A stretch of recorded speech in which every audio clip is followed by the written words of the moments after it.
Para pemimpin dunia memadati ibu kota Iran untuk memberikan penghormatan terakhir kepada pemimpin tertinggi Iran Ayatollah Ali Khamenei.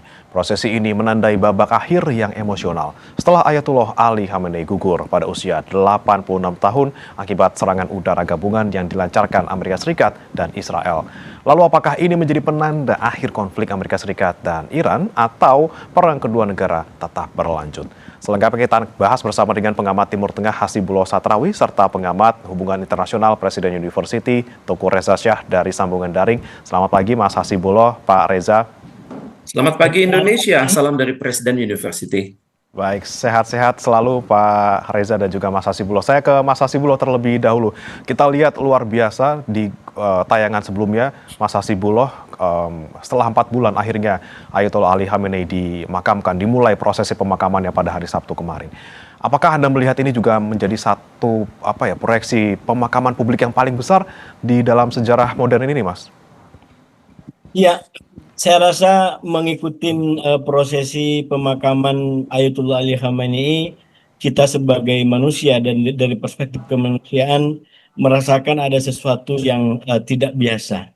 Ada sakralitas yang begitu kuat di situ, ada karisma yang begitu hadir di situ, dan kalau kita mencatat Mas Bre, paling tidak dalam beberapa tahun terakhir saya merasakan 4 orang yang ada nuansa seperti sekarang ini. Katakan dulu sekali kurang lebih tahun 2004 itu ada mendiangnya Yasir Arafat yang sama sebagai tokoh dan pemimpin disambut dan disikapi dengan duka cita mendalam oleh masyarakat Palestina dan juga dunia. Di Indonesia kita tahu ada Kiai Haji Abdurrahman Wahid yang kita tahu bagaimana beliau meninggal juga sama meninggalkan duka dan kemanusiaan yang luar biasa. Dan sekitar 1 tahun yang lalu 2025 kita juga diingatkan pada pemandangan yang terjadi di Vatikan, meninggalnya Paus Fransiskus yang sekali lagi manusia menyatu dalam kemanusiaan merasakan sebuah kenyataan agung, kenyataan yang melintasi berbagai macam katakanlah sekat-sekat komunalitas, sekat-sekat satu kelompok dengan kelompok yang lain. Dan hari ini menurut saya kita menyaksikan kembali fenomena perginya tokoh besar yang disaksikan oleh para pencintanya. Ribuan bahkan jutaan diperkirakan akan mengiringi seluruh proses pemakaman Ayatollah Ali Khamenei. Dan sekali lagi bagi saya ini adalah suatu pengakuan ya yang tidak bisa lagi direkayasa. Ini adalah ekspresi kejujuran, ini adalah ekspresi kemanusiaan.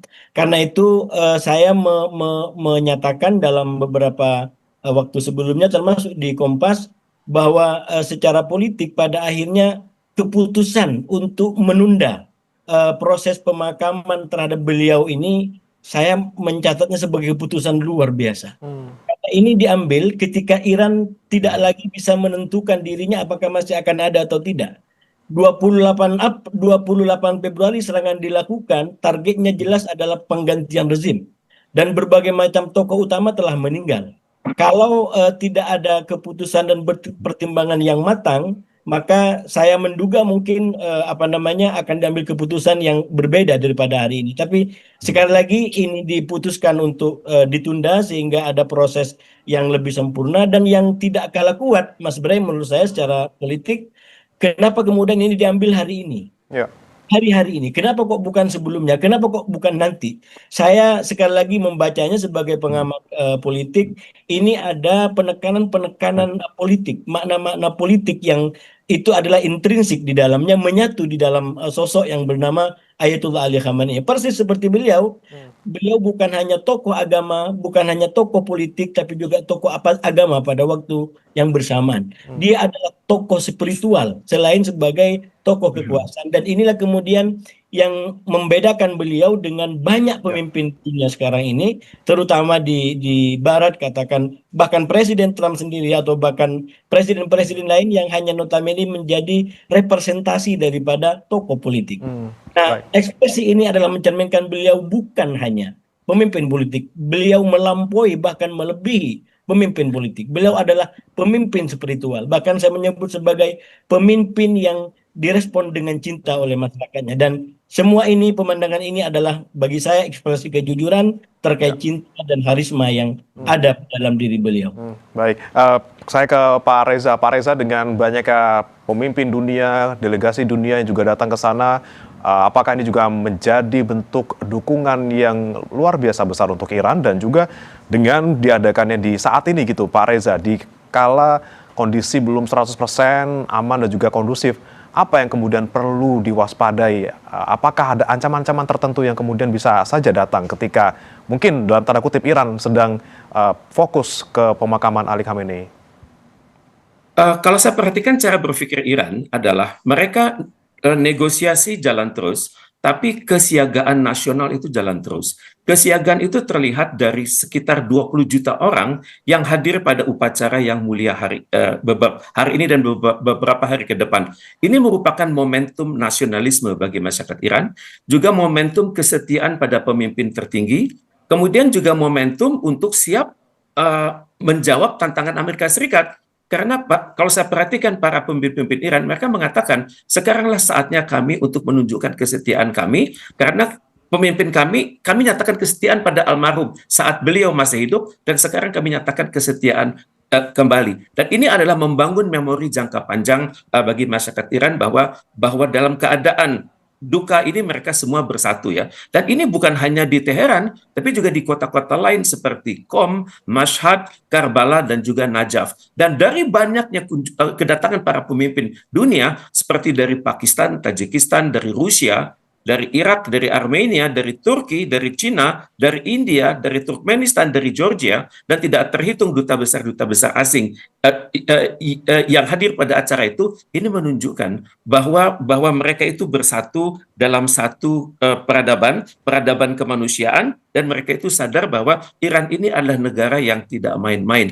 Tapi apakah kedepannya ini akan aman? Saya pikir ada 3 faktor yang bisa mempengaruhi perdamaian. Pertama adalah faktor Donald Trump yang terus mengancam. Kedua adalah faktor perdamaian itu sendiri yang rapuh. Dan ketiga adalah faktor keamanan di perairan Hormuz, bagian dalam dan bagian luar yang belum menentu. Perihal faktor Donald Trump itu sendiri, kita melihat ya, dari hari ke hari Donald Trump itu tetap arogan. Di mana dia mengatakan pada hari Jumat lalu, saya memberikan waktu 1 minggu untuk masyarakat Iran untuk acara pemakaman ini. Tapi selanjutnya kalau dia tidak juga tunduk pada aturan-aturan yang saya buat, maka akan ada perang habis-habisan. Dan dia menggunakan kata kunci ini 38 kali di media seperti CNN. Kemudian juga Donald Trump juga mengatakan pada bulan Juli yang lalu bahwa Iran itu harus benar-benar taat kepada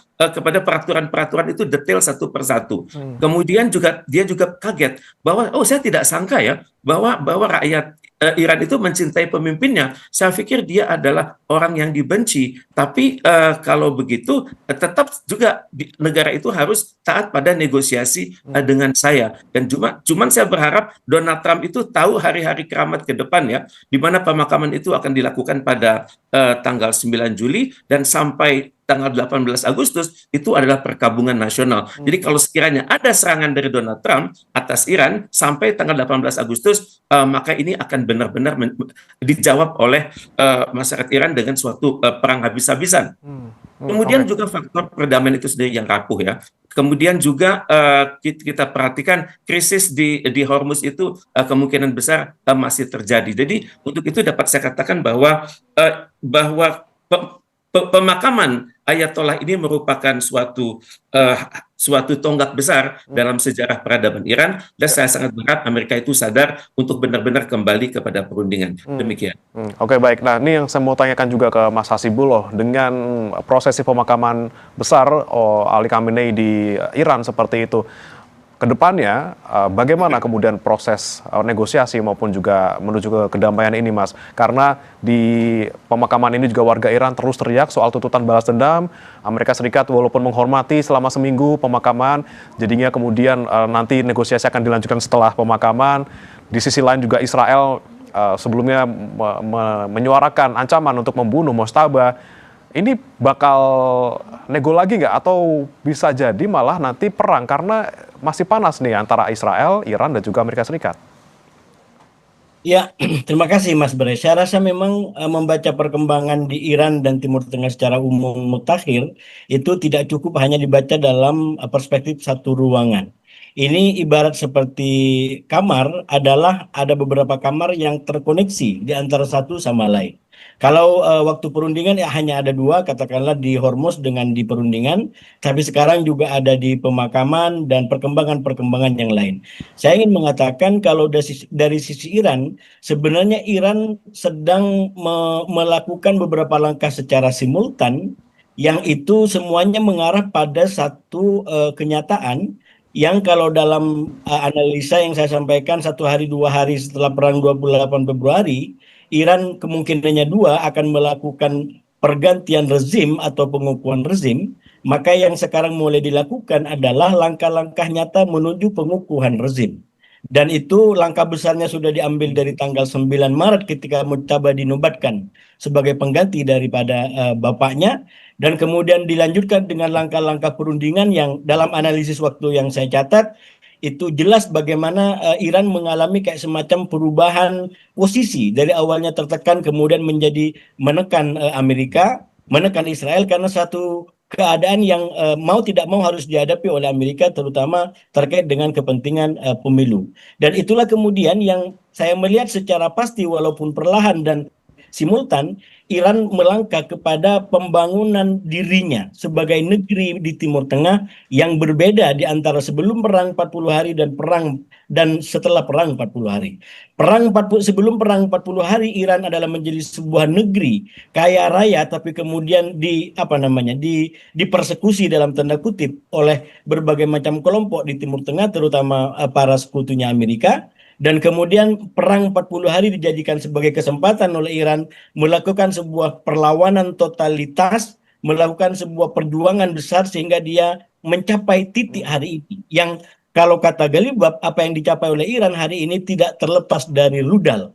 Karena itu cara berpikir Iran, kata Galibab, adalah kami tidak harus memilih di antara rudal atau diplomasi. Kami harus menggunakan rudal pada satu waktu dan menggunakan diplomasi pada waktu yang lain. Jadi saya melihat hari-hari ini dan ke depan sebenarnya ini adalah sebuah upaya pembangunan ulang, pembaharuan Republik Iran mewujudkan yang disebut sebagai Iran pasca perang. Dan bayangannya itu sebenarnya udah nyata bagaimana Iran tidak lagi mau didikte. Dan salah satu yang digunakan misalkan kartu Hormuz. Jelas Iran tidak ingin lagi melepas kartu Hormuz, walaupun harus berhadapan kembali dengan Amerika, walaupun harus kembali kepada perang total. Iran berpegang pada Hormuz, dan menurut saya itu sebuah kenyataan yang sangat strategis yang diambil oleh Iran, karena nyatanya Hormuz hari ini jauh lebih efektif menekan Amerika, bahkan dunia secara umum, bahkan daripada nuklir sekaligus. Nuklir hanya menjadi Iran dalam sebuah permusuhan bagi banyak negara, tapi dengan Hormuz justru Iran memberikan peran yang sangat efektif. Dan itu yang dari awal Mas Bre saya sampaikan, ini adalah kartu, ini adalah sayap yang digunakan oleh Iran dalam perang ini, dalam bola lambung. Itu saya sampaikan berulang-ulang semenjak dari perang ini, dan pencapaian Iran hari ini tidak lepas daripada efektivitas serangan bola lambung melalui sayap Selat Hormuz yang sekali lagi kalau kita melihat Iran ke depan, Iran tidak akan melepaskan Hormuz. Bahkan sekarang situasinya juga semakin kuat berpegangan kepada Hormuz. Oke, masih Hormuz yang menjadi andalan Iran tentunya untuk bangkit dan juga menekan Amerika Serikat. Saya kembali ke Pak Reza. Pak Reza, jika kita lihat kondisi saat ini gitu, mungkin Amerika Serikat mikir-mikir lagi untuk menyerang Iran paling tidak dalam masa berkabung pemakaman Ali Khamenei. Tapi bagaimana dengan Israel misalnya? Karena di tengah-tengah negosiasi selalu Israel datang mengacaukan semuanya. Apakah kemudian kita juga patut waspada terhadap ancaman Israel, dan apakah Amerika Serikat bisa ngontrol Israel paling tidak seperti apa yang dikatakan oleh Iran? Harus bisa menjaga ataupun mengendalikan dalam tanda kutip hewan peliharaannya. Tepat sekali ya, Israel adalah kekuatan yang luar biasa.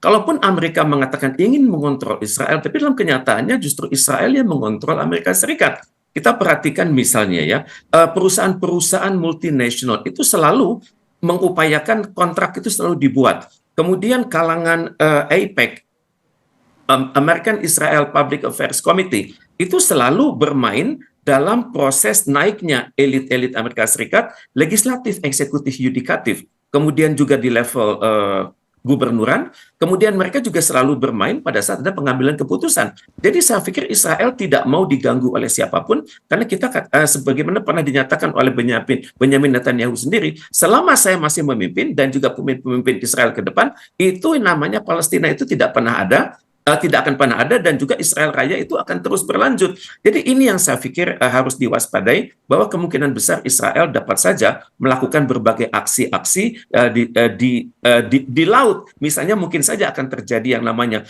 accidental detonation, ada kapal yang mendadak meledak, kemudian ternyata kapal tersebut diledakkan secara remote oleh Israel. Ini kemungkinan besar terjadi, seringkali dilakukannya, dan kemungkinan juga akan ada aksi-aksi terpisah yang merupakan suatu false flag.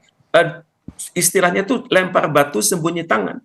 Sembunyi tangan kemudian menciptakan krisis antara Amerika Serikat dan Iran. Dan untuk itulah saya perhatikan Israel itu selalu punya kemungkinan. Misalnya kita perhatikan pada saat hari-hari terakhir bulan Juni silam, bukankah Israel memprakarsai perundingan trilateral antara Israel, Lebanon, dan juga Amerika Serikat, yang intinya adalah Amerika Serikat akan datang ke Lebanon untuk memperkuat ekonomi dan juga mendukung angkatan bersenjata Lebanon, dan kemudian pada saat yang sama, ini adalah saat-saat di mana UNIFIL akan mengakhiri tanggung jawab mereka, dan untuk itu dapat dikatakan bahwa dengan adanya perjanjian baru ini, trilateral ini, maka Hezbollah itu kemungkinan besar akan tersingkir. Jadi dengan demikian perluasan wilayah Israel akan masuk ke seluruh wilayah Lebanon. Ini yang harus diwaspadai. Dan pada saat yang sama, emosi di Iran sedang sangat tinggi. Sedang ada penyatuan spiritual antara masyarakat dengan pemerintah mereka. Dalam kondisi seperti ini, bila pemerintah Iran merasa bahwa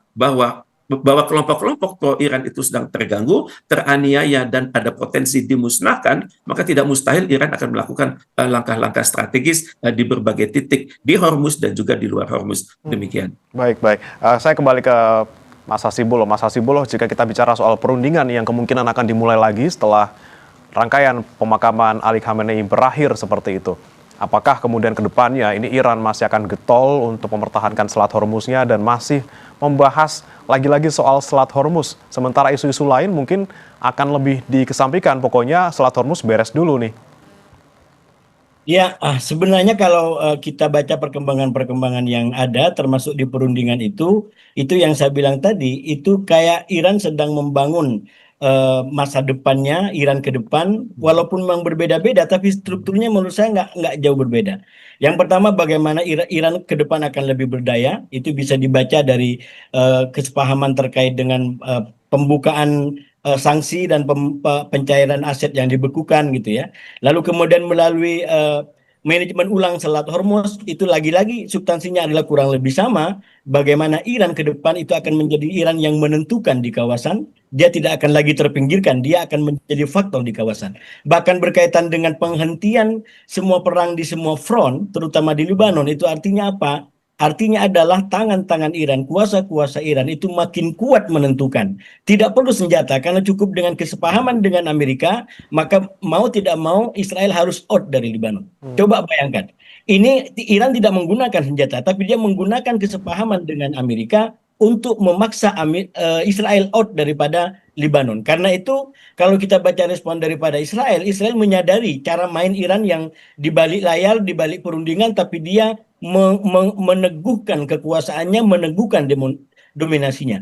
Karena itu, kalau kita baca politik Israel, Netanyahu, dia tidak ingin tunduk kepada Iran, dia tidak ingin tunduk kepada dominasi Iran, dan yang digunakan adalah yang disebut oleh Pak Reza tadi, yaitu kesepakatan kerangka awal di antara dirinya dengan otoritas Lebanon yang juga dimediasi oleh Amerika melalui Menlu Amerika.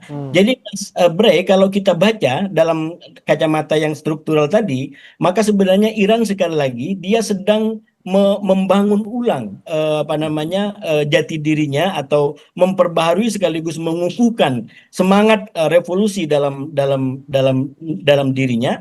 Dan pemakaman sekarang adalah merupakan sebuah modal ke depan. Karena sekali lagi saya tadi sampaikan, kalau kemudian ini dilakukan sekarang, salah satu jawabannya adalah karena akibat daripada perundingan dengan Amerika, sebenarnya di Iran juga terjadi yang disebut sebagai faksionalisasi.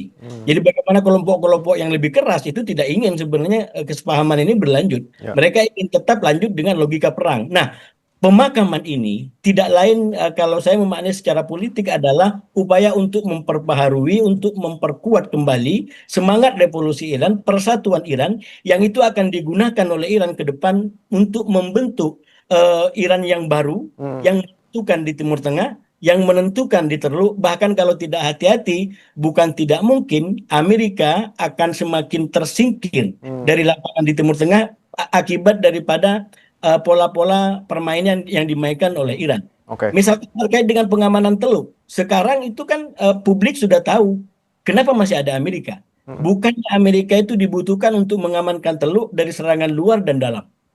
Perang 40 hari, Iran membuktikan bahwa itu tidak membuktikan apapun. Karena rudal Iran, serangan Iran bisa mencabik dan menghancurkan negara-negara Arab Teluk.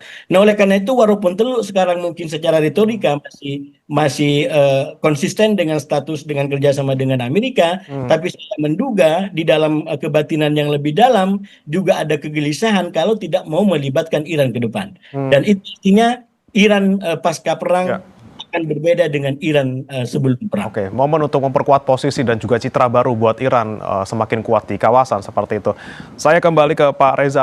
Pak Reza, ini terakhir saja Pak Reza. Ini kan dari masyarakat Iran masih terus mendesak untuk bisa membalaskan dendam atas kematian Ali Khamenei. Di satu sisi, apakah Iran ini akan menyerang terlebih dahulu atau ya udah kalau misalnya saya diserang saya baru menyerang balik. Dan kemudian ke depannya bicara soal negosiasi, Pak Reza, apakah kemudian yang perlu dibahas oleh kedua negara dengan mediator ini adalah bukan lagi poin-poinnya, karena sudah ada 14 yang lalu sudah ada 14 poin yang di pertengahan Juni, tinggal bagaimana penjembrengannya, detailnya seperti apa dan juga bagaimana ketaatan dari poin-poin tersebut. Seperti apa, Pak? Pertama, apakah Iran akan menyerang dulu? Dalam tradisi Islam, mereka tidak akan menyerang terlebih dahulu, tapi mereka akan bertahan.